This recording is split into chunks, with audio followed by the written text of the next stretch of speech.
পৃথিবীতে একজন মানুষই শুধু জানতেন যে তিনি পৃথিবীতে কতদিন বাঁচবেন, সেটা হচ্ছে সাইয়েদনা আদম আলাইহিস সালাম। ওনাকে বলে দেওয়া হয়েছিল উমরুকা আলফু সানা, তুমি পৃথিবীতে বাঁচবে 1000 বছর। কয় বছর? সাইয়েদনা আদমের সামনে অনেকগুলো রূহ রাখা হলো। সাইয়েদনা আদম বললেন, এরা কারা? আল্লাহ বললেন, এরা হচ্ছে নাসালুক, তোমার বংশধর, পৃথিবীতে তোমার পরে এরা পৃথিবীতে আসবে। সাইয়েদনা আদম বললেন, আল্লাহ ওই যে একটা রূহ দেখা যায়, এটার নাম কি? আল্লাহ বললেন, হাদা ইবনুকা দাউদ, এটা তোমার ছেলে দাউদ, সে দুনিয়াতে নবী হয়ে আসবে, তার ছেলে সুলাইমানও নবী হয়ে আসবে। সাইয়েদনা আদম বললেন, মাবুদ, আমার ছেলে দাউদের কত বছর হায়াত আপনি দিয়েছেন? আল্লাহ বললেন, 40 সানা, মাত্র 40 বছর, 4 ইয়ার্স, 40 বছর তোমার ছেলেটা বাঁচবে। ও আল্লাহ, আমি বাঁচবো কয় বছর? তুমি বাঁচবে 1000 বছর। সুবহানাল্লাহ। সাইয়েদনা আদম বললেন, মাবুদ, এত ফুটফুটে সুন্দর আমার ছেলে দাউদ, মাত্র 40 বছর দিলেন কেন? জিদ মিন উমরিহি, বাড়ায়া দেন। সুপারিশ করতেছে পোলার লাইগা কে? বাবা। আল্লাহ আপনি বাড়ায়া দেন। আল্লাহকে বাড়ানো যাবে না, লেখা হয়ে গেছে। রুফিআতিল আকলাম ওয়া জাফফাতিস সুহুফ, কলম তুলে নেওয়া হয়েছে আর কালি শুকায় গেছে, আর কিছু করা যাবে? সাইয়েদনা আদম বললেন, মাবুদ, আমার 1000 বছর কেন দিলেন? আমার এই সুন্দর ফুটফুটে ছেলেটারে শুধুমাত্র 40 বছর কেন দিলেন? ও মাবুদ, আমার 1000 বছরের দরকার নাই, আমার 1000 বছর থেকে 60 বছর আমি আমার ছেলেরে দিয়ে দিলাম। দাউদ আলাইহিস সালাম বাঁচবে 40 বছর, তো বাপ আদম যদি আরো 60 দেয়, 40 আর 60 মিলে কত হয়? ভালো হিসাব বোঝে, 100। আর আদম আলাইহিস সালাম পেয়েছিলেন 1000 বছর, 60 কমে গেলে রইল কত? 940 বছর পৃথিবীতে থাকার পরে মালাকুল মাউত চলে এসেছে, কারণ এটা on time. The death will come on time, it never late, কখনো দেরি হয় না। আল্লাহ বললেন, লিকুল্লি উম্মাতিন আজালুন ফাইযা জাআ আজালুহুম লা ইস্তাখিরুনা সাআতান ওয়া লা ইস্তাকদিমুন। মৃত্যুর একটা নির্ধারিত সময় আমি বেঁধে দিয়েছি, অন টাইম, অন টাইমেই চলে আসে, 1 সেকেন্ড আগেও আসবে না, 1 সেকেন্ড পরেও আসবে না।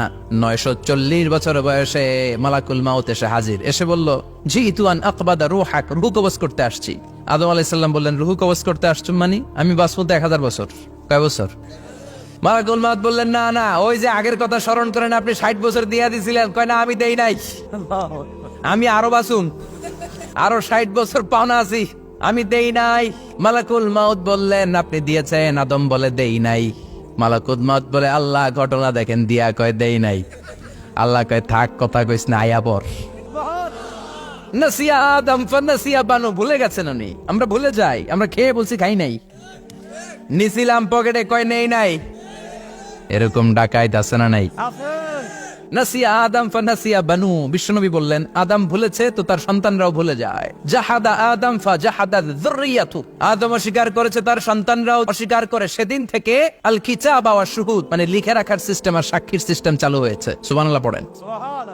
940 বছর বয়সে মালাকুল মাউত এসে আদম আলাইহিস সালামের রূহ নিতে পারে নাই। উনি 1000 বছর যখন হয়েছে, সাইয়েদনা আদম আলাইহিস সালামের রূহ কবজ করেছে। যেই দিন পৃথিবীর প্রথম মানব, প্রথম নবীর রূহ মালাকুল মাউত দুনিয়া এসে কবজ করেছে, ওই দিনটাও ছিল জুমাবার। আল্লাহু আকবার। আবার বিশ্বনবী বললেন, লা তাকুমুস সাআ ইল্লা ফি ইয়াউমিল জুমআহ, ইযা যুলজিলাতিল আরদু জিলজালাহা ওয়া আখরাজাতিল আরদু আসকালাহা, ইযা রুজ্জাতিল আরদু রাজ্জান ওয়া বুসাতিল জিবালু বাসসা। কিয়ামতের দিন পৃথিবীটাকে একটা প্রকম্পন দিয়ে কাঁপিয়ে দিবে কে? মারাত্মক একটা ঝাঁকুনি দিবে আল্লাহ, পুরো পৃথিবীটা কেঁপে ভেঙে চুরে খান খান হয়ে যাবে। এই ঝাঁকুনি আর আর্থকোয়েক, ভূমিকম্প এর ঘটনাটা যেদিন ঘটবে, ওই দিনটাও হচ্ছে জুমার দিন। কারণ দিন নয়, ফিহি খালাকাল্লাহু আদম, এই জুমার দিনে আল্লাহ তাআলা সাইয়েদনা আদম আলাইহিস সালামকে তৈরি করেছে। বিশ্বনবী বলেন, লাম্মা খালাকাল্লাহু আদম ওয়া কানা তুলুহু 60 যিরাআন, আল্লাহ তাআলা যখন আদম আলাইহিস সালামকে তৈরি করলেন, 60 হাত লম্বা করে তৈরি করলেন। আর আমরাও যারা জান্নাতে ঢুকবো, আমাদের আকৃতি থাকবে 60 হাত লম্বা। আল্লাহ সাইয়েদনা আদমকে তৈরি করলেন এই জুমার দিনে। আবার সাইয়েদনা আদম আলাইহিস সালামকে পৃথিবীর বুকে তিনি পাঠিয়ে দিয়েছিলেন এই জুমার দিনে। সুবহানাল্লাহ। কুল নাহবিতু মিনহা জামিআ, O Adam, go down with your wife, তোমার স্ত্রী হাওয়াকে নিয়ে পৃথিবীতে নামো। সাইয়েদনা আদম আলাইহিস সালামকে আল্লাহ তাআলা পাঠিয়েছিলেন শ্রীলঙ্কার একটা পাহাড়ে, অ্যাডামস পিক। ওখানে ঐতিহাসিকভাবে প্রমাণিত, এটা হাদিসে নেই, কুতুবুত তারিখে এসেছে। শ্রীলঙ্কা একটা পাহাড় আছে, কলম্বো থেকে অনেক দূর। ওই পাহাড়ের চূড়ায় সাইয়েদনা আদম আলাইহিস সালামের ফুটপ্রিন্ট আছে। ফুটপ্রিন্ট মানে পায়ের ছাপ। সুবহানাল্লাহ পড়ো। এটারে বলে ফিঙ্গারপ্রিন্ট। এটারে কি বলে? পায়ের গুলারে একজনের আঙ্গুলের ছাপের সাথে একজনের আঙ্গুলের ছাপের মিল নাই। শুধু তাই না, আমার এই আঙ্গুলের সাথে এই আঙ্গুলের ছাপের কোনো মিল নাই।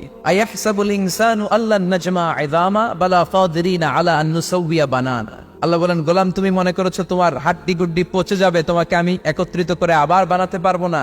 বানানো তো অনেক দূরের কথা, আমি তো তোমার আঙ্গুলের ছাপগুলো সংরক্ষণ করে রেখেছি। চিল্লায় পড়েন আল্লাহু আকবার।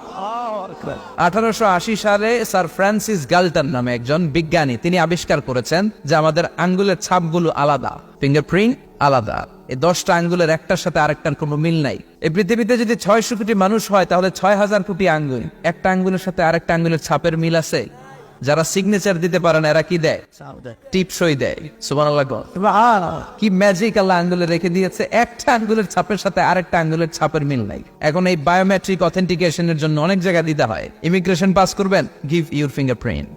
ভিসা করবেন, Schengen visa, European visa, provide your fingerprint first.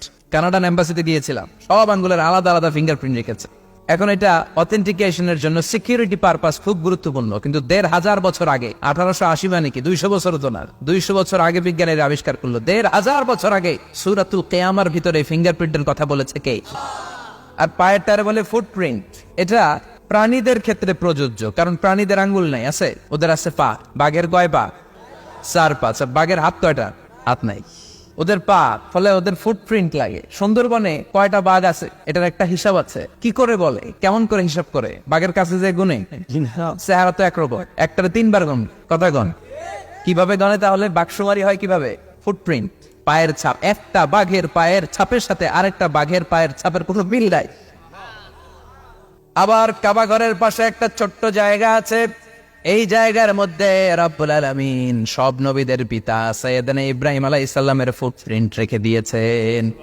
ওয়াত্তাখিযু মিম মাকামি ইব্রাহিম মুসাল্লা। সাইয়েদনা ইব্রাহিমের দাঁড়ানোর জায়গায় তোমরা নামাজের জায়গা করে নাও। আল্লাহু আকবার। সাইয়েদনা ইব্রাহিম আলাইহিস সালামের পায়ের ছাপ আছে কিন্তু মাকাম ইব্রাহিম, আর সাইয়েদনা আদম আলাইহিস সালামের পায়ের ছাপ আছে অ্যাডামস পিকে, শ্রীলঙ্কার ওই পাহাড়ে। তো যেদিন আদম আলাইহিস সালামকে আল্লাহ ওখানে পাঠিয়ে দিয়েছিলেন, ওই দিনটা ছিল জুমার দিন। সুবহানাল্লাহ নাই? এরপরে সাইয়েদনা আদমকে পাঠানো হলো শ্রীলঙ্কায়, সাইয়্যিদাতুনা হাওয়া আলাইহিস সালামকে পাঠিয়ে দেয়া হলো সৌদি আরবের জেদ্দা শহরে। আরবিতে জেদ্দা বা জাদ্দা মানে দাদি, জেদ্দাতুন বা জাদ্দাতুন মানে কি? দাদি। হাওয়া আলাইহিস সালাম আমাদের সবার দাদি, ঠিক কিনা? ওনার নামে এই শহরের নাম। বছরের পর বছর সাইয়েদনা আদম আলাইহিস সালাম এবং হাওয়া আলাইহিস সালাম আল্লাহর কাছে ক্ষমা চাইলেন, আল্লাহ ভুল করে নিষিদ্ধ গাছের ফল খেয়েছি, তুমি মাফ করে দাও। আল্লাহ বললেন, আদম কয়েকটা কালিমা শিখিয়ে দেব, এই কালিমাগুলোর পরে আমার কাছে দোয়া করো, আমি কবুল করে নেব। আল্লাহু আকবার। আল্লাহ শিখিয়ে দিলেন আর বললেন, আদম পড়ো, রাব্বানা যালামনা আনফুসানা ওয়া ইল্লাম তাগফির লানা ওয়া তারহামনা লানাকুনান্না মিনাল খাসিরিন। ও আল্লাহ, জুলুম করেছি নাফসের উপর, ভুল করেছি, অন্যায় করেছি, আপনি যদি ক্ষমা না করে দেন আমরা শেষ হয়ে যাব, আমরা হালাক হয়ে যাব, ক্ষতিগ্রস্তদের মধ্যে শামিল হয়ে যাব, ঠিক কিনা? আল্লাহ সাইয়েদনা আদম আলাইহিস সালামের তওবা কবুল করলেন। ওনার কাজ হচ্ছে তওবা কবুল করা। আমাদের কাজ গুনাহ করা, শয়তানের কাজ ওয়াসওয়াসা দেওয়া, আল্লাহর কাজ খালি মাফ করা। তার মানে আদম সৃষ্টি হলো জুমার দিনে, দুনিয়ায় নামিয়ে দেওয়া হলো জুমার দিনে, তওবা কবুল করে নেওয়া হলো জুমার দিনে, রূহ কবজ করা হলো জুমার দিনে, আবার কিয়ামত সংগঠিত হবে জুমার দিনে। পড়েন সুবহানাল্লাহ। আবার বিশ্বনবী বললেন, আর রমাদান ইলা রমাদান, এক রমজান থেকে আরেক রমজানের মাঝখানে যত গুনাহ হয় মাফ করে কে? তারপরে বিশ্বনবী বললেন, আল উমরাতু ইলা আল উমরাহ, কেউ যদি একবার উমরা করে পরে আবার করলে 2 উমরার মাঝখানে গুনাহগুলো মাফ করে দেয় কে? আবার বিশ্বনবী বললেন, আল জুমআতু ইলাল জুমআ কাফফারাতুন লিমা বাইনাহুমা, এক জুমার পর থেকে সামনের জুমা আসা পর্যন্ত যে সগীরা গুনাহগুলো হয় সবগুলো সগীরা গুনাহ মাফ করে দেয় কে? সারা সপ্তাহে ভুল ত্রুটি অন্যায় যা করলাম জুমার নামাজের বদৌলতে সব গুনাহ মাফ করে দেয় কে? এই দামি দিনটাকে আল্লাহ ইহুদিদের দিতে চেয়েছিলেন, পায় নাই। আলহামদুলিল্লাহ কবেন না? তারা ইখতিলাফ করে হারাইছে এটা। এই দামি দিনটা রব্বুল আলামিন নাসারাদেরকে দিতে চেয়েছিলেন, ফাখতালাফু, ওরাও ইখতিলাফ করে হারাইছে। এজন্য ইখতিলাফ ভালো জিনিস না খারাপ জিনিস? ইহুদিদেরকে আল্লাহ দিতে চাইলেন, ইখতিলাফ করে হারাইছে, নাসারারাও হারাইছে। ফাজা আল্লাহু বিনা ফাহাদানা বিহাদা দ্বীন, রব্বুল আলামিন এই দিনটা আমাদেরকে দিলেন, আমরা ইখতিলাফ করি নাই, বিশ্বনবীর হাতে হাত রেখে ঐক্য করে ঘোষণা দিয়েছি জুমার দিন আমাদের সাপ্তাহিক দিন। সুবহানাল্লাহ।